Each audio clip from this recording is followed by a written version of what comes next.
cannot stand still from this kind of aggression. Iran will not get scot-free. সিরিয়ার রাজধানীতে তেহরানের কনসুলেটে সাম্প্রতিক হামলার জবাবে শনিবার গভীর রাতে ৩ শতাধিক ক্ষেপণাস্ত্র ও ড্রোন দিয়ে হামলা চালায় ইরান। যদিও এর বেশিরভাগ ড্রোন এবং ক্ষেপণাস্ত্র ইসরায়েলি ভূখণ্ডে পৌঁছার আগেই ধ্বংস করা হয়েছে বলে ইসরায়েল দাবি করেছে। তারপরও উত্তেজনা আরও বৃদ্ধি পেতে পারে এমন আশঙ্কা করছেন সংশ্লিষ্টরা। নজিরবিহীন সেই হামলার জবাবে এখন পর্যন্ত ইসরায়েল শুধুমাত্র কূটনৈতিকভাবে আক্রমণ চালিয়েই পাল্টা জবাব দিয়েছে বলে মনে হচ্ছে। ইসরায়েলি পররাষ্ট্রমন্ত্রী ৩০টিরও বেশি দেশকে ইরানের ক্ষেপণাস্ত্র কর্মসূচির উপর নিষেধাজ্ঞা আরোপের আহ্বান জানিয়েছেন। জয় হিন্দ বন্ধুরা, আমি দীপ আর আপনারা দেখছেন ইন্ডিয়া আপডেট। বন্ধুরা, আপনারা তো জানেন যে ইরান অলরেডি ইসরায়েলের উপর আক্রমণ করে দিয়েছে। যে আক্রমণে আজকের দিনে বিশেষ করে মুসলিম বিশ্বের সাথে আমাদের দুটো যে পড়শি দেশ আছে, একটা হচ্ছে পাকিস্তান, অপরটি হচ্ছে পূর্ব পাকিস্তান। তারা তো অনেক খুশি, তারা সেই দিন ঈদকে সেলিব্রেট করেছিল। তো তারা হয়তো জানে কি জানে না, তাদেরকে বলে দিই, এটা হচ্ছে ইসরায়েল আমেরিকার পশ্চিমা দেশের একটি চাল ছিল, যে চালে ইরান অলরেডি পা দিয়ে ফেসে গেছে। দেখুন কিভাবে হালকা করে আপনাদের এক্সপ্লেন করি। প্রথমত আপনারা জানেন ইরানের সাথে আমেরিকার একদমই যায় না, সাপে নেউল সম্পর্ক। ইরানের ওপর আমেরিকা অলরেডি কয়েক বছর ধরে কড়া থেকে কড়াতম স্যাংশন ছিল, কিন্তু রিসেন্ট 2 থেকে 2.5 বছর হয়েছে কিছু স্যাংশন উঠে নিয়েছে, এমনকি আমেরিকা সেটি তুলে নিয়েছে।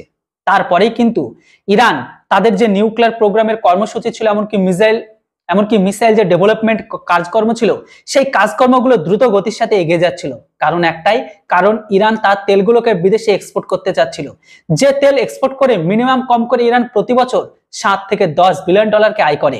হ্যাঁ, এই জিনিসটাকে এখন সহজভাবে বন্ধ করতে হলে একটাই প্রসেস, যেন তেন প্রকারে ইরানকে ফাঁসাতে হবে, ইরান যেন যুদ্ধে লিপ্ত হয় আর আগে থেকে যেন কোনো ছোটখাটো একটা ভুল করে, যে ভুলটা ইসরায়েল অলরেডি করে দিয়েছে। আর এটাই ছিল ইসরায়েলের প্ল্যান। এটা ছাড়াও আরো বড় একটা প্ল্যান আছে, সেটা আপনাদের পরে অন্য কোনো ভিডিওতে বলবো। কিন্তু এখানে যদি আমি ইরানের এই আক্রমণ কিনে যে সমস্ত মানুষগুলো খুশি হচ্ছে, তারা যদি ভাবে ইরানের এটা বড় জয়, তো আমি বলি তাদের কাছে বড় এটি হচ্ছে ফেলিওর। হ্যাঁ, যদি যুদ্ধ লেভেলের কথা হয় তাহলে এখানে কিন্তু জিত ইসরায়েলের আছে, আর যদি ডিপ্লোম্যাটিক লেভেলের কথা হয় তাহলে কিন্তু ইরানের বড় জিত। কেন বলছি দেখুন, ইরান কিন্তু এমনটা নয় হঠাৎ আক্রমণ করেছে, অলরেডি ঢাক ঢোল বাজিয়ে আক্রমণ করেছে। অলরেডি আমেরিকার ইন্টেলিজেন্স থেকে শুরু করে পশ্চিমা দেশের ইন্টেলিজেন্স, এমনকি ইসরায়েলের মোসাদ বাহিনী পর্যন্ত আগে থেকে জানতো ইরান আক্রমণ করবে। যেহেতু গোটা বিশ্ব জেনে গিয়েছিল যে 48 ঘন্টার মধ্যে টাইম পর্যন্ত বেঁধে দিয়েছিল যে আক্রমণ করবে, সেই মতন কিন্তু 300 মিসাইল কামিকাজি ড্রোন দিয়ে আক্রমণ করে ইসরায়েলের উপর। কিন্তু তার ফল কি হয়েছে? এখনো পর্যন্ত আপনারা যদি দেখেন যে 7ই অক্টোবর জঙ্গি হামাসের আক্রমণের পরে থেকে ইসরায়েলের যতটা ক্ষতি করেছে, তার থেকে ফিলিস্তিনি সহ গাজাবাসীর কি অবস্থা হয়েছে। সেখানকার মাটি এমন ভাবে তৈরি করে দিয়েছে, মনে হচ্ছে সেখানে আজকালকার দিনে আপনারা চাইলে চাষ করতে পারেন। হ্যাঁ বন্ধুরা, চাষ করতে পারেন সেখানে গিয়ে। এখানে যদি ক্ষতির পরিমাণ দেখা হয়, তাহলে ইসরায়েলের যে পরিমাণ ক্ষতি হয়েছে বা যে পরিমাণ অর্থ ব্যয় হয়েছে, সেটা যুদ্ধ থেমে গেলে মাত্র 2 বছরও লাগবে না, 1 বছরে রিকভার করে নিতে পারবে, তার ক্যাপাবিলিটি আছে। কিন্তু যদি গাজা ফিলিস্তিনের ক্যাপাবিলিটির কথা বলি, তাদের কিন্তু ক্যাপাবিলিটি নাই। সেই পুনরায় আগের জায়গায় ফিরে দিতে কয়েক বছরের পর বছর লাগবে, বা 1 প্রজন্ম শেষ হয়ে যেতে পারে। সেম ভাবে এখানে ইরানের যদি কথা বলি, তাহলে ইরান তার যে সমস্ত এক্সপোর্ট গুলো ছিল, এই এক্সপোর্ট গুলো করে ভালো পরিমাণে একটা টাকা কামাচ্ছিল। এমত অবস্থায় 50টি দেশ সহ ইসরায়েল সহ একসাথে মিলে তার খেলাফ অর্থাৎ ইরানের খেলাফ স্যাংশন চাইছে। হ্যাঁ, আর এটা আমেরিকা খুব তাড়াতাড়ি লাগু করে দিবে। লাগু করলে কি হবে সেটাও বলে দিই। এই যে আনলিমিটেড পরিমাণ যে মিসাইলকে বানিয়ে রেখেছে, এমনকি তার যে জঙ্গি সঙ্গীগুলোকে সাপ্লাই করছিল ইরান, সেটা আর পারবে না। কেননা তার যদি এক্সপোর্ট বন্ধ হয়ে যায়, তাহলে তার আয়টা আসবে কোথা থেকে? যে তেল এক্সপোর্ট করে যে একটা অর্থ মোটা কামাই করতো ইরান, সেটা বন্ধ হয়ে গেলে এরকম আনলিমিটেড যে একটা অস্ত্র তৈরি করতে বা মানে মিসাইল তৈরি করতো, সেটা আর হবে না। এর সাথে সাথে এই অস্ত্র যদি তৈরি উৎপাদন করতে না পারে, তাহলে তাদের যে নিউক্লিয়ার প্রোগ্রাম বা নিউক্লিয়ার মিসাইল বানানোর জন্য যে প্রোগ্রামের উপর কাজ করছে, সেটাও আর হবে না। এমত অবস্থায় তাহলে ইরানের কোমর কিন্তু ভেঙে গেল। হ্যাঁ, এবার যদি দ্বিতীয় পয়েন্টের কথা বলি, এমত অবস্থায় ইসরায়েল এটাও চেয়েছে ইরানের যে এলিট ক্লাসের যে কমান্ডো আছে, যেটিকে বলা হয় ইরানের রেভলিউশনারি গার্ড নামে চেনা যায় বা জানা যায়, তাদের উপর জঙ্গি সংগঠনে আরোপ লাগাতে বলেছে। হ্যাঁ, আপনারা জানেন মধ্যপ্রাচ্যের আজকের দিনে যতগুলো জঙ্গি সংগঠন আছে, তাদের ফান্ডিং, তাদের গোলাবারুদ, তাদের মিসাইল, তাদের সহায়তা, তাদের সমস্ত রকম সাহায্য কিন্তু ইরানি করে। বলতে পারেন ইরানি হচ্ছে এদের আব্বু। ইরানের দ্বারা এদের উৎপত্তি। ইরান যতক্ষণ না চাইবে ততক্ষণ এরা কিচ্ছু করতে পারবে না। ইরানের হাতেই এদের মেন হচ্ছে সুতোটা। তাই ইরানকে যদি একবার ফেলে দেওয়া যায়, তাহলে এদেরকে ফেলে দেওয়া কোনো ব্যাপারই না। তাই এই মুহূর্তে যে সমস্ত মিডিয়াগুলো ইরানের এই অ্যাটাকে যারা ঈদ সেলিব্রেট করছে, তারা লিখে রাখুন, আজ হোক বা কাল হোক বা পরশু বা 10 দিন পরে হলেও তারা কিন্তু কান্না করবে। ভাই, এটা ইসরায়েল, এটা কিন্তু ইরান নয়।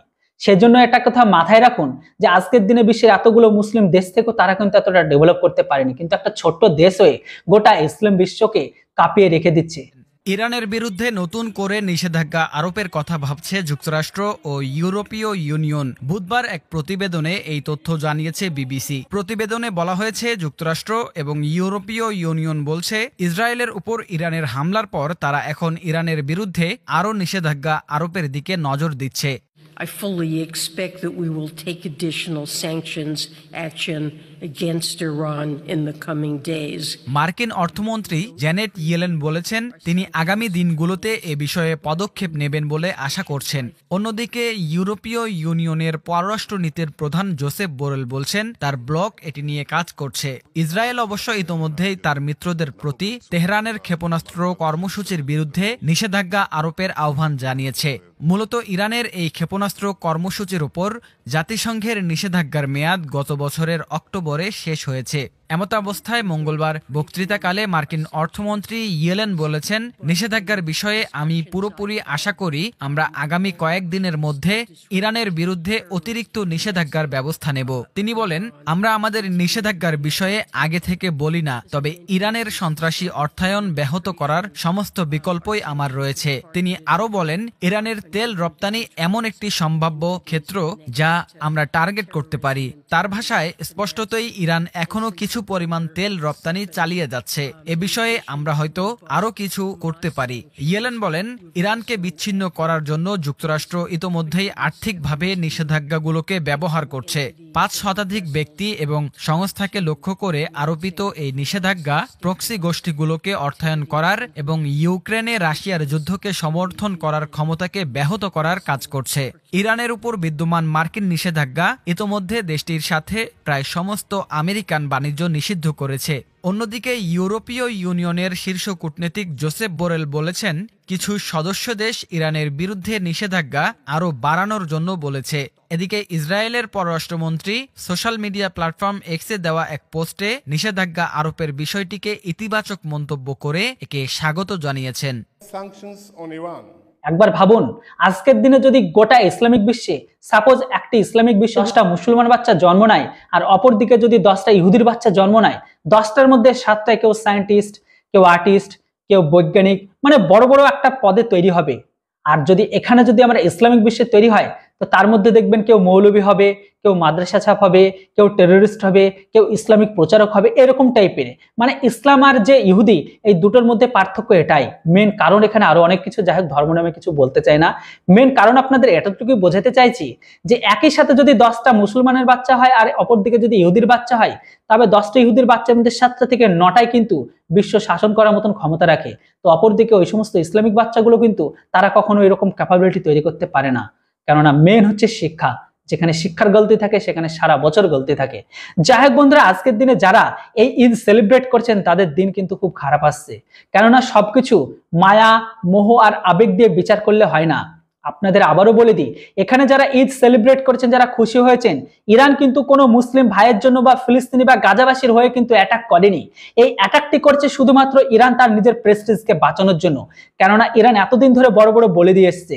তাই যদি ইরান যদি আক্রমণ না করে তাহলে ভাবতো যে ইরানের কোনো দম নেই, ইরানের এতগুলো মিসাইল বানিয়ে রেখেছে কোনো কাজের নয়। ইরান শুধুমাত্র নিজের প্রেস্টিজ বা ইজ্জতকে বাঁচানোর জন্যই আক্রমণ করেছে। কিন্তু যদি এখানে ড্যামেজ করার ক্ষমতা দেখেন, এতটুকু ক্ষতি হয়নি। ভাই, এদের কাছে যদি এতটা ক্যাপাবিলিটি থাকলো তাহলে ইসরায়েলের কেন ক্ষতি হলো না? ইসরায়েলের কেন বিল্ডিং হলো না? ইসরায়েলের মানুষ কোনো মারা গেল না? যাই হোক বন্ধুরা, পূর্ব পাকিস্তান মিডিয়া কথাবার্তা শুনে আপনাদের কি মতামত সেটি অবশ্যই কমেন্ট বক্সে লিখে জানান। Thanks for watching. জয় হিন্দ, বন্দে মাতরম।